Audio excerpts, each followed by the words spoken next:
I go, yeah, it is hard, and it's okay that it's hard, because guess what? Life's hard, and relationships are hard, and work's hard, and COVID's hard. And also sometimes it's beautiful and amazing and awesome. It's all of it. It's the human experience.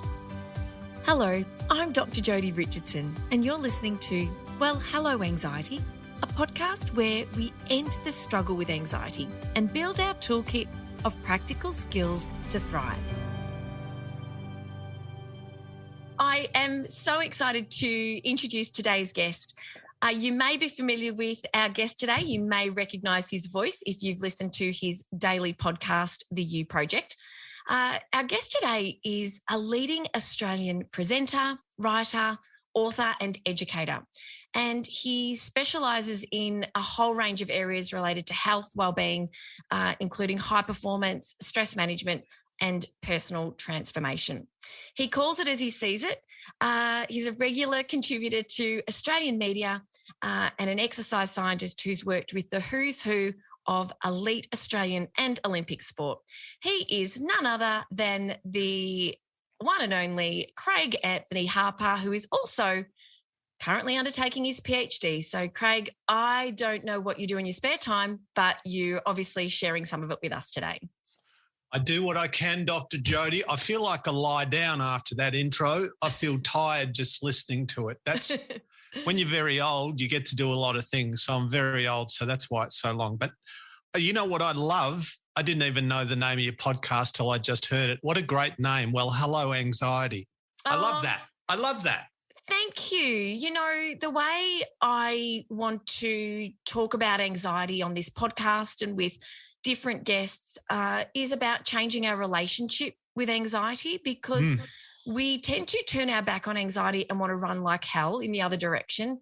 Whereas what we know is that when we do stop and we turn around and we actually experience how we feel, we have a look at the anxiety, we recognize it for what it is, and we learn how to dial it down, we actually can live a really rich, full life. So thank you. I thought long and hard about what to call it. I like it. And it's a bit cheeky and a bit quirky, but it takes the anxiety out of anxiety. It's like, I wouldn't have thought it was possible to have the word anxiety in the title of a show and it'd be fun, but I like it. So thank you for having me on, and I'm excited to see where we go. Oh, me too. And I'm really grateful. I just want to say to our listeners today that I'm so grateful for Craig, because I've been a guest on Craig's podcast, The You Project. Check it out. It's awesome. Not while little kids are around, because it has an explicit rating, although it depends on who your little kids are, I suppose. No, that's not cool. Hey. Yeah, no, she's exactly right. If you've got little ones, do not play it while they're around. Craig's podcast is fascinating. It's inspirational. And, you know, I've been very lucky to have been invited to be a guest. And Craig's really one of the driving forces in helping me kind of sit down, get my bum on the seat and my face in front of a microphone and bring this to you. So Craig, I want to thank you. I want to thank you very much. And, it's a pleasure. I guess you're a gift, and I think you need a bigger audience, and I think you've got lots to share, and my listeners love you. So why wouldn't you have your own thing? And here we are on your thing. I'm excited. Here we are. And anyone who knows me knows that it's probably about time, because I'm a talker. But I also really like to listen and learn as well, because that's just, I think, something that comes with age and maturity, and especially around this area of anxiety, which, you know, I know that you've got so much experience under your belt, and you're human, so therefore you have experienced anxiety, and you've worked with a lot of people who have struggled with anxiety and resistance and fear and procrastination. And so, yeah, I'm excited to share with our listeners today some of your expertise and experience. But before we kind of dive into that, I would love to learn a little bit about your own experiences with anxiety or other challenges that you might have sort of come across, whether, you know, as a child or a teen or an adult. Start where you feel comfortable. Sure.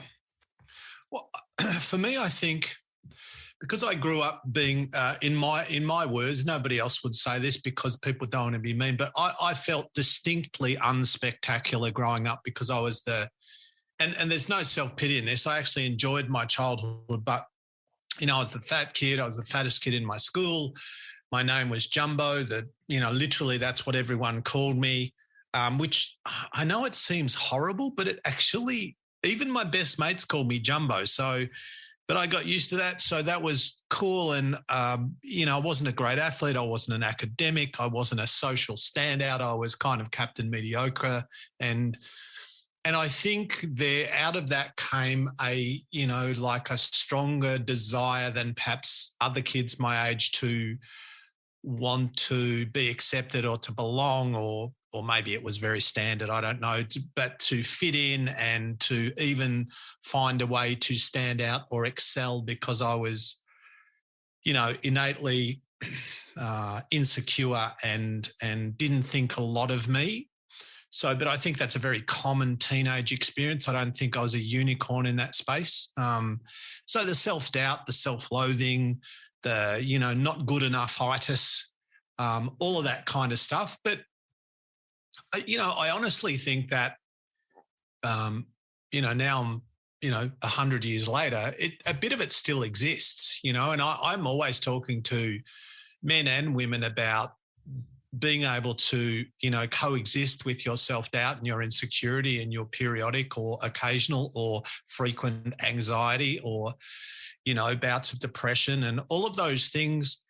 And it is, for most people, it's part of the human experience. And, anxiety lives on a scale, as you know better than I, but there's 1 out of 10 and there's 11 out of 10 and there's everything in between, and there's full-time and part-time and periodic, and it manifests in a range of ways. But yeah, for me, I think I had a lot of anxiety or a level of anxiety around being accepted and being good enough and I was very insecure about my body. There was a lot of anxiety around that because I thought I was hideous, So then I became, one of the byproducts of that was, I became obsessed with exercise, and I had a moment in time, which my listeners who might eventually hear this will be sick of this story, so I apologise for the 1000th time. But for me, I think a lot of people, Jodi, have they have maybe like a moment in time where something happens, and there's a switch that flicks, or there's some kind of internal shift. And Malcolm Gladwell wrote a book called The Tipping Point. And for me, it was like an emotional / psychological / behavioural tipping point where I turned up to the year 8 swimming sports, and the one thing you don't want to do when you weigh 92 or 3 kilos and you're 5'6", which I was then. I've rocketed up to 5'10". I just want to say I'm a giant now. But is you don't want to take your T-shirt off and stand on the starting blocks in front of the whole school and the parents and the teachers, because now you're semi-nude in front of 1,000 people, and you don't want to be semi-nude in front of one person, let alone 1,000. And so every year leading up to, like in grade 4, 5, 6, we had swimming sports. I grew up in the country. It was standard, right? And everyone competed. Didn't matter. Like, you just swam. It didn't matter if you were in the A group. Like, there were groups A, B, C through to, I think I was, F. So lane 8 in the F group. And I used to conveniently go and hide before my event would come. So every year I would miss my race. So I would go into the change rooms, so that obviously they're not going to hold up an event because there's some kids not on lane whatever. And my sports teacher actually saw what I was doing and took me back and went, "You've got to swim." And anyway, so I literally had to, I tried to swim with my T-shirt on and tell him a story about my sensitivity to the sun and all of this. He didn't believe it. And so, the bottom line was, there I was standing in my board shorts with my 14-year-old stomach cascading over the top. And I just remember having this moment, which probably nobody really cared. But for me, that was, and I know this is in the context of a 14-year-old's life, it was a big deal, but looking back, not really. But for me then, so humiliated, so embarrassed, so didn't want to be there, so wanted the earth to swallow me up, so wanted never to see anyone ever again because I thought everybody's seen what I've been hiding. Now they know. I mean, everyone knew, but like nobody, And so for me, that tipping point or that moment in time opened up a door on, for me changing the way that I operated and my relationship with food and my relationship with movement and exercise. And that kind of also, unfortunately, but my own doing opened the door on a somewhat obsessive relationship with food and exercise and getting validation and approval from my body because I was insecure. And so all I wanted to do was be the fittest and strongest and leanest and, most athletic and all of that. So that was kind of, for me, that was where it became really apparent to me that there was stuff going on.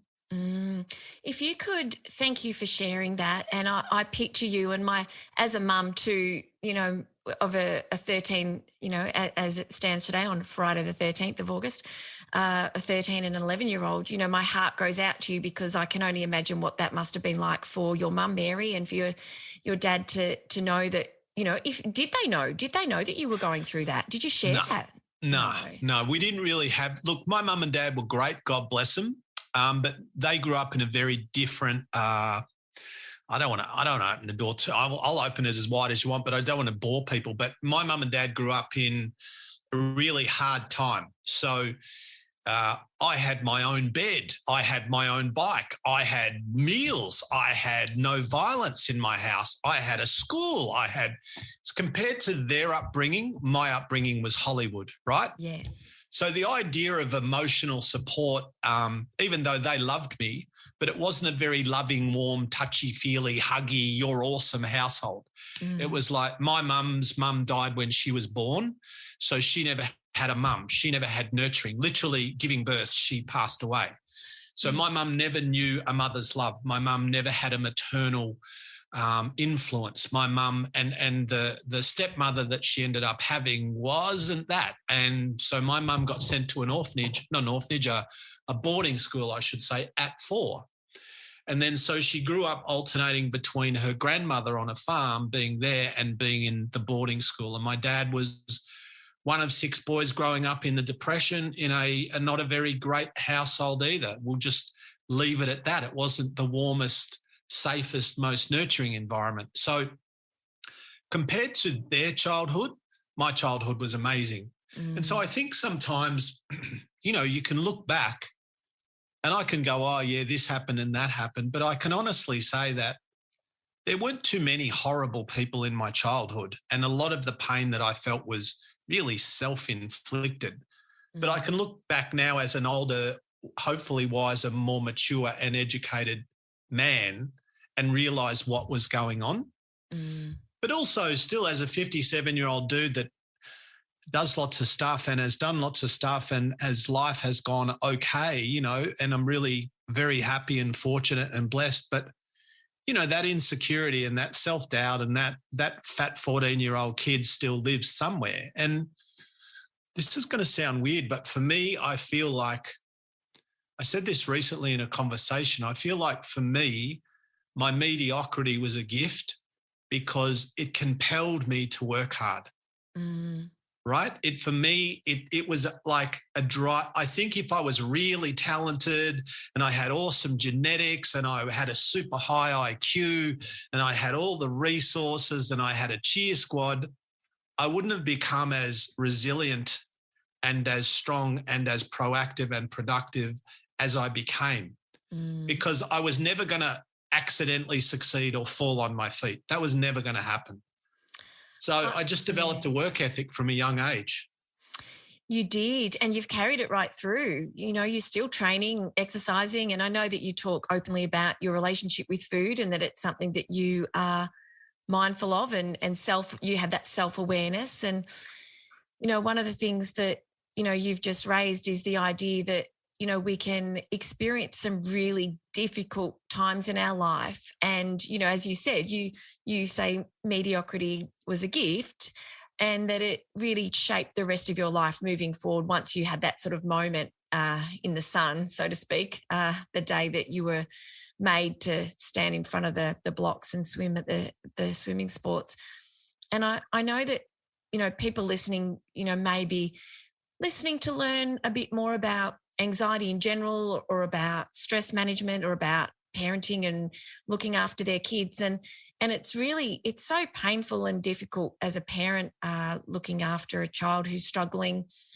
For us as, adults, when we've got our own struggles, and, we're moving through a pandemic as we record this, of course, the challenges that we're all facing are, we never could have dreamed we'd be in the situations that we're in. And the notion that we can have that essentially, post-traumatic growth for some, depending on the circumstances, or just that growth that comes from challenge. Is that something that you see amongst the people that you work with as well? I know that you have worked with some extraordinary clients and friends. What's your experience of that? Yeah, look, it's interesting. There's that, it's been spoken about many times, that space between stimulus and response. And Viktor Frankl spoke about it in that very famous book, Man's Search for Meaning. And a lot of people have spoken about it. And, like what I'm fascinated, like you, with the way that humans think. I'm fascinated with the way that we respond. I'm fascinated with the stories that we tell ourselves, and the way that we navigate and negotiate the external world with our internal reality, and the way that those two worlds, internal and external, coexist and collide and intersect and interact, And so I think for me, it was very much about, and for the people I work with, questioning the stories that I had about things. When you'd say, oh my goodness, this is a problem. Oh, this is a problem. This is a 9 out of 10. This is a problem. And then I'd hit the pause button and go, yeah, but my friend's got cancer. So that's a 10 out of 10. And my meeting got cancelled. So it's not a 10. It's a 2. Or somebody said something nasty, or someone doesn't love me, or someone hates my podcast, or whatever it is. And you go, oh yeah, that's right. And so there's a scale. And I think one of the challenges for all of us in the mental health space, the self-awareness space, the thinking space, the creating our own reality space is to become more self-aware, not more self-loathing, more self-aware about the way that I interpret and create experiences, and my role in my anxiety, and my role in my success, and my role in the pain, and my role in the pleasure, and the suffering and the triumph, So, when, the thing is that we look at the world through our filter. I look at the world through the Craig filter, because like you and like everyone listening, from the day that I could think and process anything and comprehend anything and interpret anything, I've been programmed by my environment and the books I've read and the people I've interviewed and the conversations I've had and the school I went to and the media and the social media, and every inbound stimulus has, on some level, if not every, but most of them, influenced me in some way. And now I sit here talking to you on Friday the 13th, and I am the byproduct on a level, cognitively, emotionally. I'm the byproduct of everything I've been through. And some of that's good and some of that's bad, and I think, we're not pretending that bad things don't happen to good people, and we're not pretending that life's always fair, or not pretending that at all. We're just, for me, it's very much about, what's in my control and what's not. Where's my energy? What am I focusing on?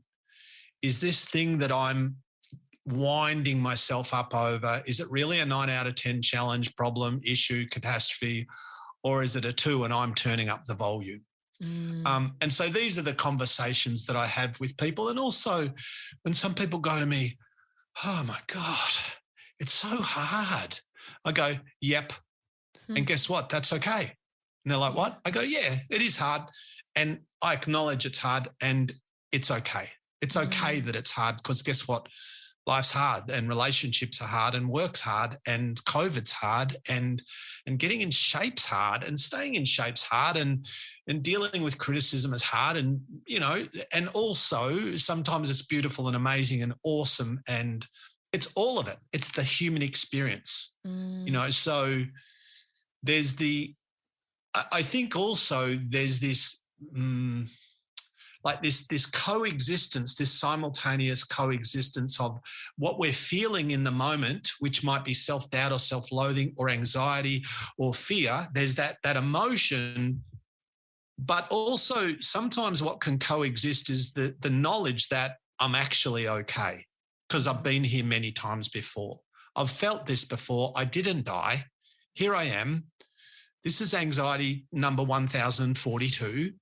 I don't like it. It's kind of shit, to be honest, but here I am. And an example I give of that for people is when I'm doing, and I do lots of corporate, and I did my first paid speaking gig at 26, which was 31 years ago. Wow. And I've done thousands of everything from teaching VicFit students to university students, but mostly corporates, working with elite athletes, as you said, but all that, in the fitness industry, but mostly corporate stuff and some huge gigs with thousands of people. And every time I get up to do something like that, there's still the fat 14-year-old goes, yeah, you're going to stuff it up this time though. Like there's still that sense that maybe this is the day where people find out I'm actually crap. There's a bit of anxiety. There's a bit of self-doubt. And it's a feeling. And then I recognize it and I go, oh, there you are again, keeping me on my toes, making sure I don't get too ahead of myself.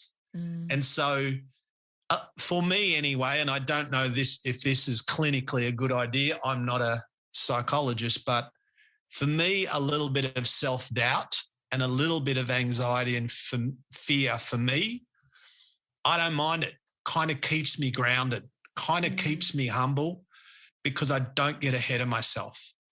I've still flawed. I'm still learning stuff. I'm still getting stuff wrong. But I think it's okay. And not only is it okay, it's completely normal.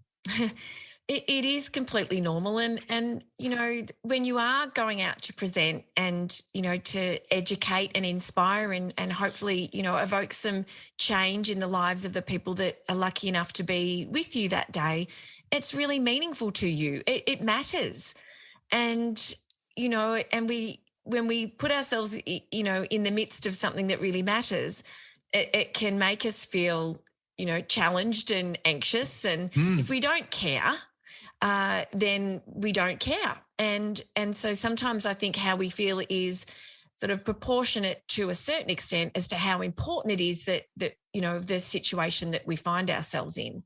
And, so when I can relate to that. And I think too, there's that level of arousal that we understand that, the old Yerkes-Dodson curve, which is essentially a bell curve. You can picture a bell curve that too low arousal means sound asleep, napping, chilling on the couch. And if the arousal's too high, so stressed, can't think straight, can't deliver, there is a Goldilocks zone. And so that's a really great message to take away that, even people like yourself who have delivered so many presentations. And I know recently you delivered a global presentation. You didn't know it was global. Perhaps it was good that you didn't know it was global before you were on air. But, just to know that it's normal and to normalize it. And the idea that when it comes to anxiety, it's a message for us. I like to think about it as a message. And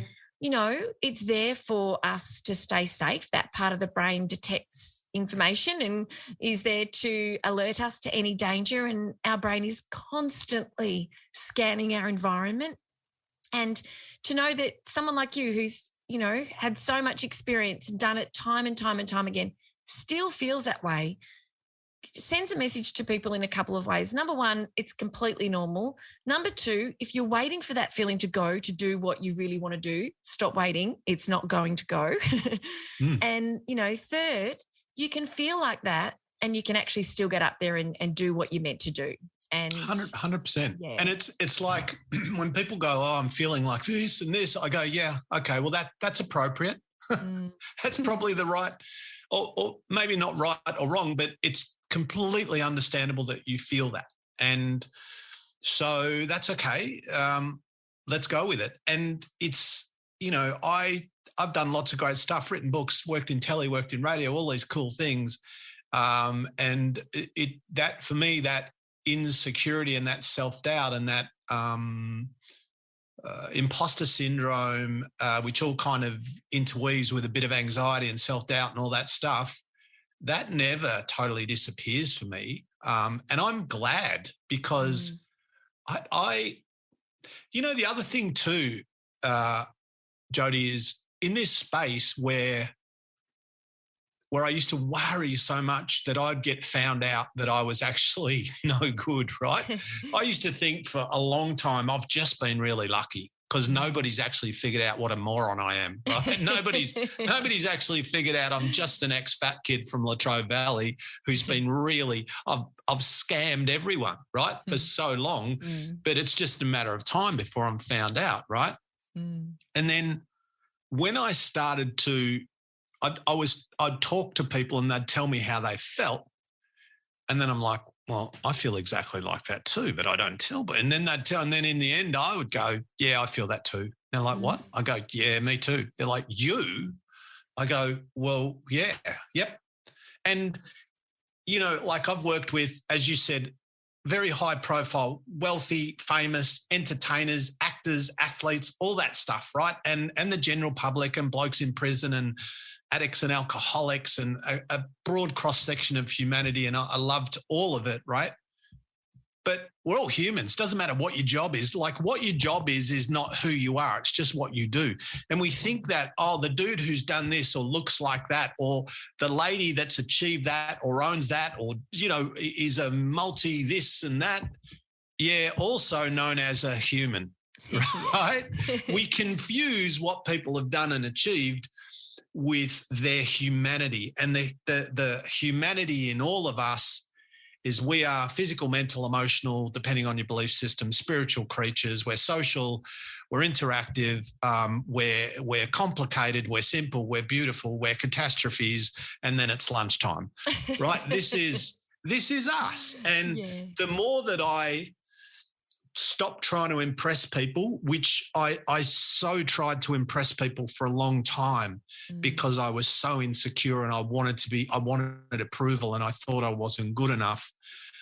Even when I did my first degree, I didn't do it till I was 36. And then I finished my exercise science degree and went, I'm still an idiot. That didn't make any difference. Like I realized it didn't matter. Even now doing my doctorate, it's really nice. But I know that it matters to me because I want to do it. But it doesn't change anything other than Craig went and did this thing for 4 years, right? Yeah. And it's good and well done, go me. But ultimately, it doesn't make any difference. What makes a difference is how I connect with people and love people and share with people and inspire people and hopefully help people, because that's like my mission in life is not to get a PhD or to make $1 million or whatever. Nothing wrong with either of those things. But when I am most in sync, when I am most authentic is when I'm helping people open doors that they haven't opened and helping them realize their potential and their power and possibilities, which sounds really cliche. And I get it. If people go, yeah, don't believe you, I get it. But for me, it's true because I say to people, I tried self-centeredness and selfishness. I gave that a really good crack for a long time and it didn't work. Like I built wealth and I employed over 500 trainers. I had 5 different businesses. I had lots of stuff, but in the middle of all of my stuff, I was still an emotional and cognitive wreck at times, psychologically and emotionally just struggling because I was so obsessed with the external. Yeah. Because I thought if people knew the internal, so I've got to trick them with the external, and I'll have huge arms, and I'll be lean, and I'll have lots of achievements and accolades and stuff. And I know how vacuous and pathetic that sounds, but that's where I was, you know. And you go, yeah, it doesn't matter though, does it? And then oddly, some of the people that I met that inspired me the most, that I was so impressed with and wanted to be like, had none of that. There was just something about not what they owned or where they lived or what they drove or their bank balance but there was something about them innately that I wanted. Yes. And that I go, I want what she's got. And there's an energy, there's a spirituality, there's a depth, I don't know, but I don't care about all this junk. I want that. So that's the thing that lit my fire. It's a wholeheartedness around people, isn't it? That just have that deep sense of knowing themselves and self-assurance.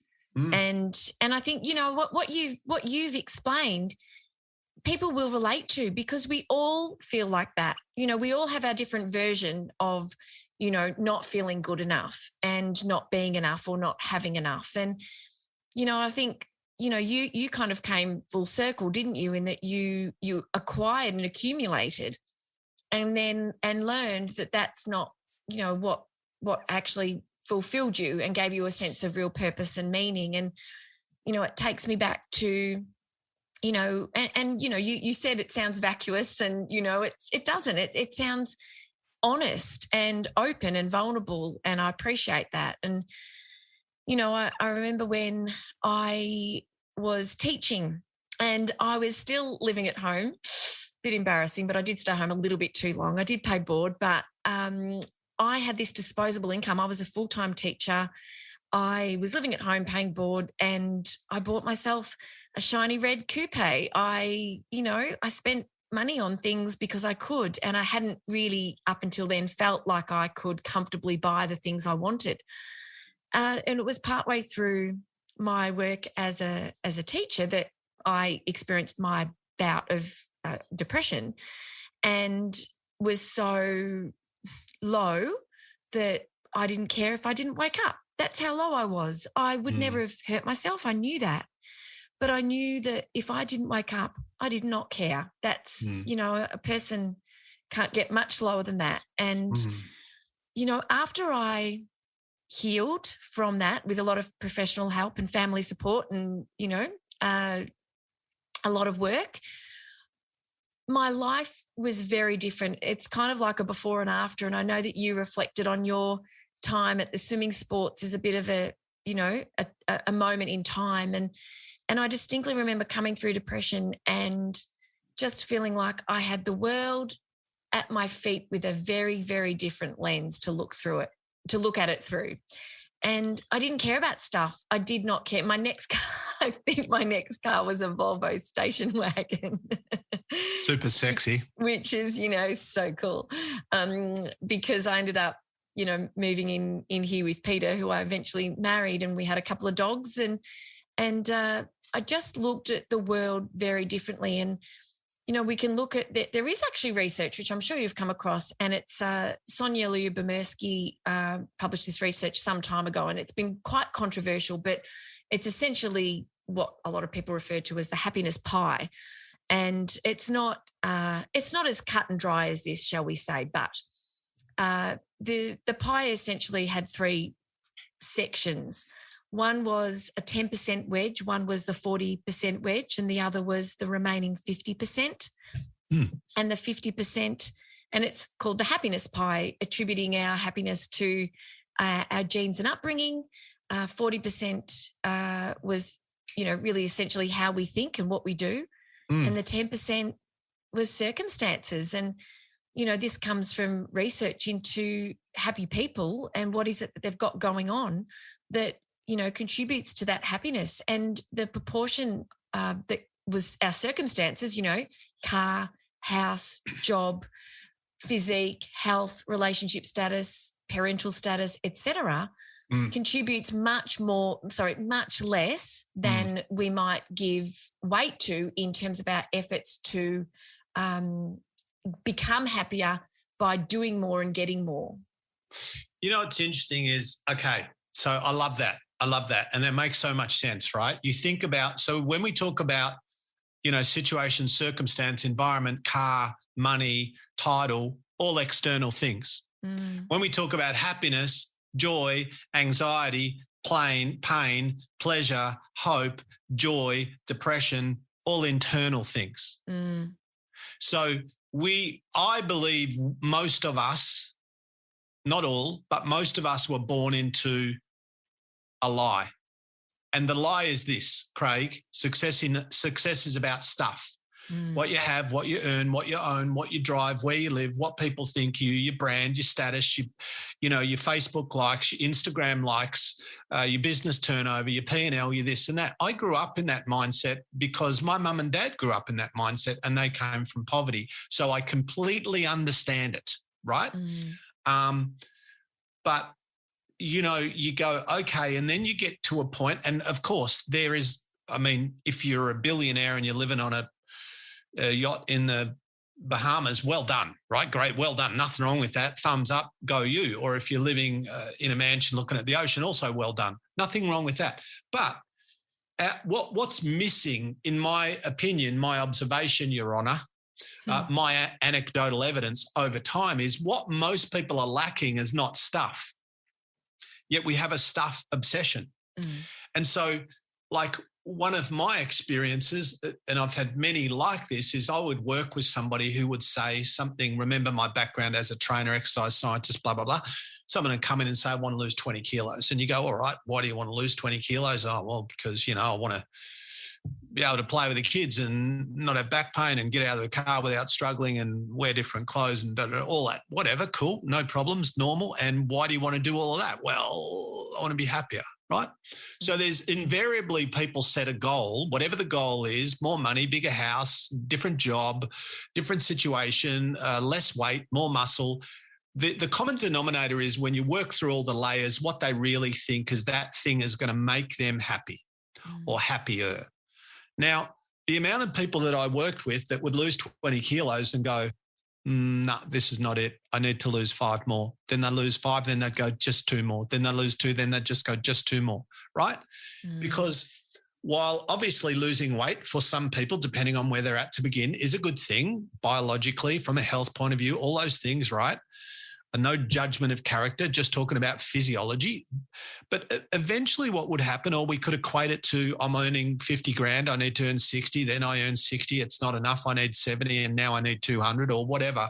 We keep moving the goalposts because one doesn't necessarily correlate positively with the other.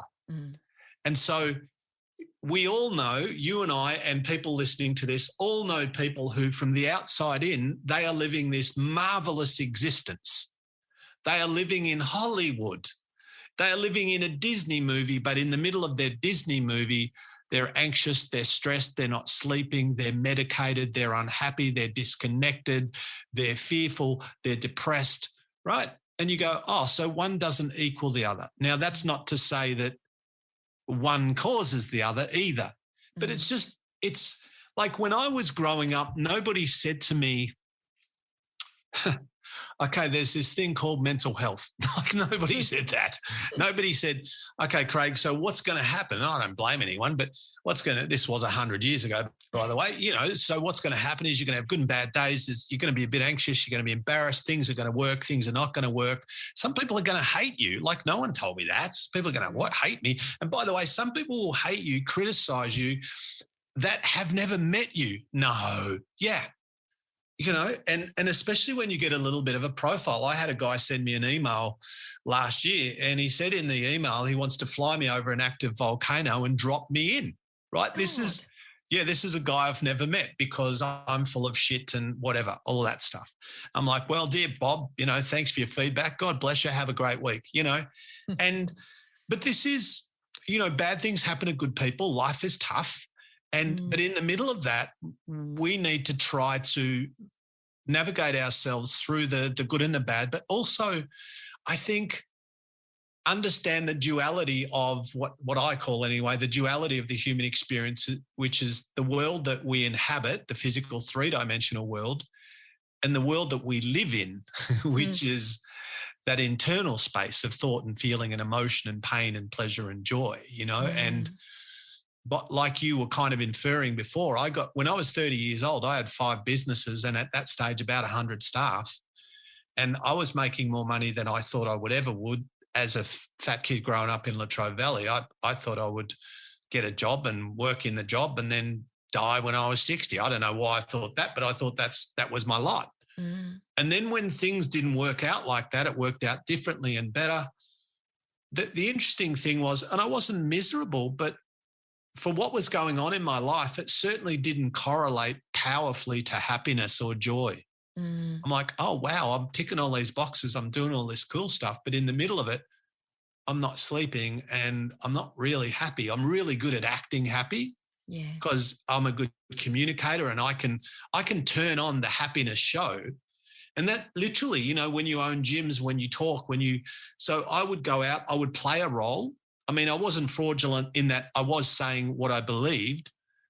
But if, you can't turn up to a gig or to train a client and go, look, I'm having a bad day. I feel flat, so I can't inspire you today. I'm going to train you, but it won't be fun and you're still going to pay the same money. So sorry, but I'm having a shit day. I don't know, maybe you can do that, but I never did it. So I would always turn on the Craig show, then go home and feel crap. Not always, but there were definitely times. Yeah. Oh, look, and I think you're certainly not a unicorn, to use your expression, when it comes to that either. And the idea that the mask and the front that we put on for people can really belie exactly what's going on for us. And I think I know Beyond Blue. I worked for Beyond Blue for a period of time after I left teaching, and that was sort of when I first experienced depression. Then found out I'd had anxiety since I was a kid, and what the heck are these? I've never heard of these before, and everyone needs to know about this. And that was 21 years ago. Wow. But what you're saying about these emotions, about this, I guess, this kind of messaging that we get, and I'd like to think that the coming generations don't talk about it the way we do, that the messaging is different. But what I think is so powerful is, and a funny story's just come to mind. What I think is powerful is the notion that it's not normal to be happy all the time. It's actually, that is not what the human experience is. In every single day, we will experience a whole range of emotions, good and bad, if we want to term it like that. And what the problem is, so emotions have a beginning, a middle, and an end, but we're afraid to experience what we feel. We feel stressed and then we go to the pantry, or we feel anxious and then we, crack open open a bottle of wine, or we pick up the phone and ring someone. We're so, as generally speaking, and this is something that I've learned to first of all be aware of that I do. I'm not always able to control my urges, when there's that urge for comfort, but I think if we can just help kids get the general message that it's so normal and natural to feel a whole range of emotions, and they'll go through you, or you'll go through them through the day. It's an issue when things get stuck. It's an issue when you feel stressed and that's how you feel day in and day out and day in and day out. That's an issue. But, the normal sort of ebb and flow of feelings is just part of being human. Whereas I think because we think if we're not happy, then there's something wrong.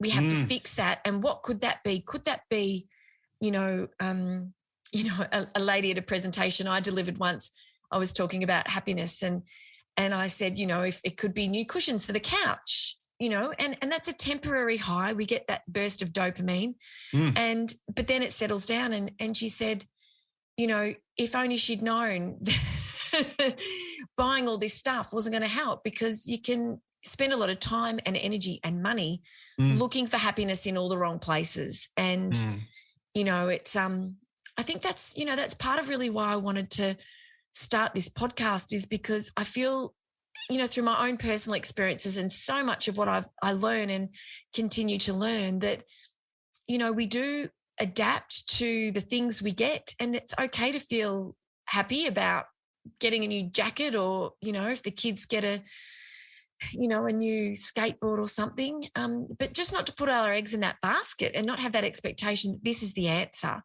That the answer comes from within, like you said earlier, there's the world we live in and there's our internal kind of experience of the world. And, it's probably another podcast episode, but how do we improve our happiness, from that perspective, without looking externally, looking at how we think and what we do, which is obviously something that, perhaps you and I will continue to talk about, or I'll talk about with other guests. But I wanted to ask you a question. What would be a message or a learning that you've sort of embodied for yourself personally with all of your experiences that you wish kids of today would know? What's something you wish kids of today would know about themselves that might make a difference for their mental health and happiness and well-being? So many. Look, see, I'm a bit old school, so I can get in trouble, right? But look, here's one thing that's a kind of what's for me, it's a staple that I come back to, or it's something that I talk about a lot, and that is our willingness to, in an intelligent way, to get uncomfortable, in a strategic way, to embrace discomfort. Now, on a level, we're all wired that we want to avoid pain. That's the way our brain works. We want to avoid anything. So, pain could be, there's intelligent pain and destructive pain. We don't want to be silly or self-destructive, of course, but I'm talking about strategic. And an example of, on a physical level, where people will really get is, and this is the exercise dude talking, you go into a gym, and the whole idea of exercise in terms of changing your body or building strength or fitness or speed or power or flexibility or range of movement or whatever is, we go and stress our body in a good way. We stress our body, and then our body adapts, and the adaptive process means that we now, over time, become stronger. We build strength and power and muscular endurance and a form of resilience.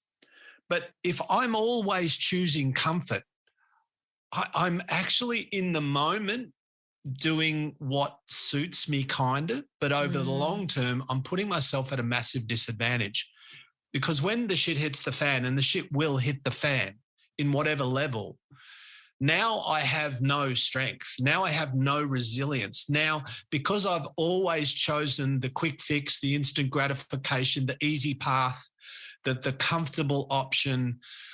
And we are very much in our culture addicted to certainty, familiarity, predictability, comfort, and I get it, but it's not a good thing if that's always our choice, because yes, we want to build a nice life, in inverted commas, for ourselves, and a nice situation and nice friends and a nice job, and we love nice, and nice is great. But in the middle of all of those non-me things, I want to make sure that I am making me strong and resilient and capable, so that when things happen, and I'm still going to have moments where I struggle because I'm human, but for the most part, I'm making myself more resilient. So I like, I'm not a dad, but I encourage everyone, whether they're old or young, to open the door on your fears, to try stuff, to do stuff where you're in a smart way, you're pushing yourself a little bit, where you're not constantly putting yourself in a physical, mental, or emotional bubble of protection, where you're allowing yourself to be a bit vulnerable. Because when we go where we grow, then the challenges actually become a 3, not a 7 or a 9. And it's like, one of the questions I've answered 1,000 times, because I'm a speaker, is how do I overcome my fear of public speaking? And of course, my answer is by public speaking. Like you can't master what you avoid. You can't get good at the thing that you won't do. You can't overcome or deal with or turn down the volume on the fear that you constantly run away from, right? Now, some fears serve us, of course, but some destroy us. And so, yes, we want to self-manage and we want to be gentle with ourselves and we want all of those things. I'm on board. I'm all for a self-care day or two. I'm also for a self-growth day. Yeah. I'm also going, look, I know this is hard. I'm with you. I'm cheering you on. But guess what? There are going to be times in your life where there is no cheer squad. There is no pat on the back. There is no pill. There's just you and that thing. So while we want to, self-care is important, we want to self-manage and we want to be gentle and kind. But guess what? The world is not gentle and kind. Life is not gentle and kind. So I want to help people become strong and powerful and resilient as well. I tell you what, thank you for sharing that message. And, that was a message that I received loud and clear, in talking to you and sort of suggesting the idea of a podcast. And you were such a huge cheerleader for me. And, it is, we did chat about this on your podcast recently, the idea of, just you can't master what you don't try, what you don't do. And so get started, record. And this is a very, very first podcast episode I've recorded. And, you said, I'll be your guest. Let's lock it in and let's just do it. And I think that, that willingness for us to just be a bit crap at something or just get going, knowing that we're only going to get better, like you said, through experience, through actually doing something. And for our kids, for the youth that, teachers work with, for the children in parents' homes, for all of us, no matter what age we are, it builds our resilience. And as you say, it helps us to cope better with the inevitable challenges that will come our way. And we're all living through that at the moment. We're all experiencing that. And, I really appreciate that insight because, and I hadn't thought that. I think that that's a question I'd really want to ask every guest is, what's a message that you would really like to share? Because we all develop a lot of experience and expertise over our life in different ways, in different realms. And for you to be, even though there's many more pearls that I know you could share with us, that's something that's just so powerful and it's really pertinent for the times in which we're living as well. So thank you. Also, you think about this, right? You and I spoke, I don't think you're going to mind, just edit it out if you mind. But before we started, we were chatting and you were fine, just like me before my first ever podcast. You were probably a little bit nervous, which is normal. And I said, well, let's just go. And if it's crap, don't put it up. And you went, yeah, right. So, but here's the other thing, like when we think about our thinking, metacognition, right? And we go, all right, well, here's two stories. Story one is I'm doing my first ever podcast. I'm doing it with Craig. Hope I get the audio right. Hope I don't stuff up the intro. What if people don't like it? How long should it, here's story one. Here's story two.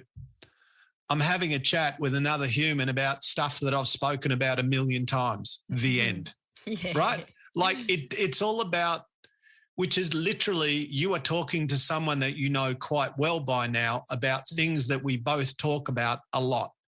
Just happens that it's on a podcast. Yeah. So like fear and anxiety don't come from doing a podcast. Fear and anxiety come from the story that we have about doing a podcast. Yeah. Right?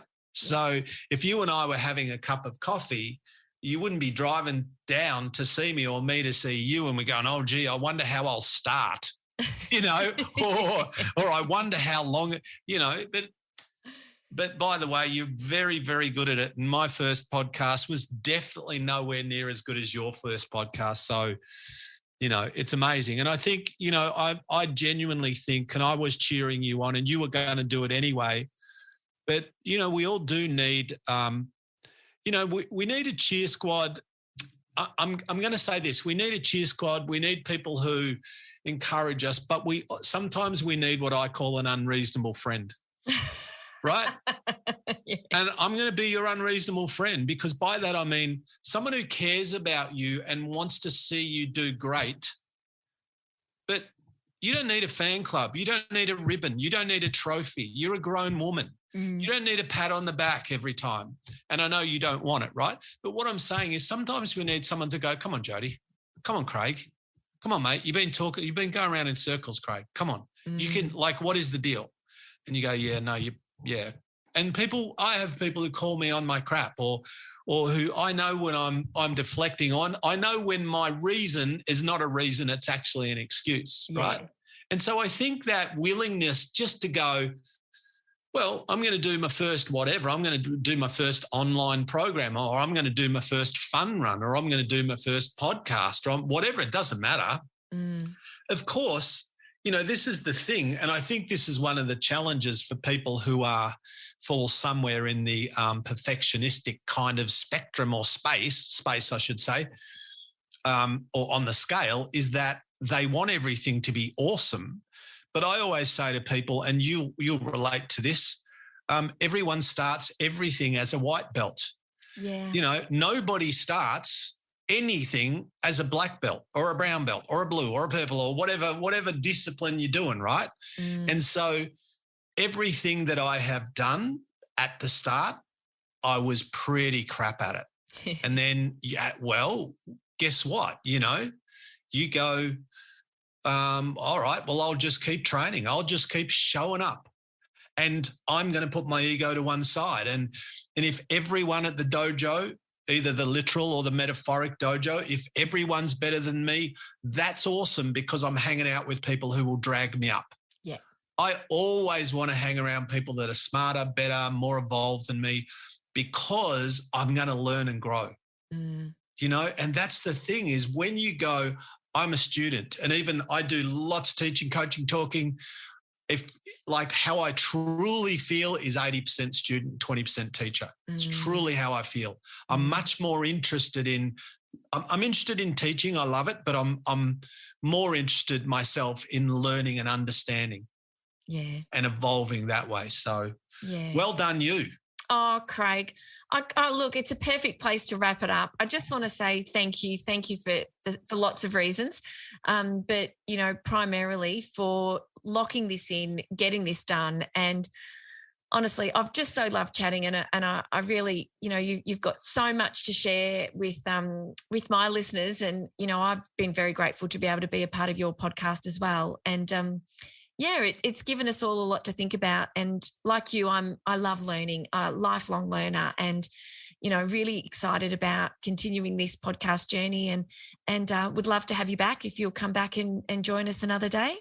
I would love to. And good luck with it. You're amazing. You're a great communicator. You're a great teacher, and you have great energy.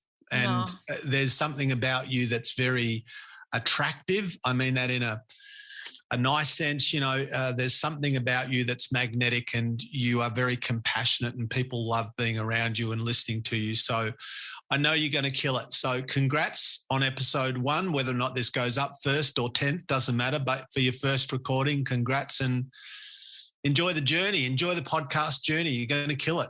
Thank you so much. And thank you very much. I really appreciate all of those sentiments. And I want to wind up by just asking you the question that you always ask me is, where can people connect with you? Where can people find you?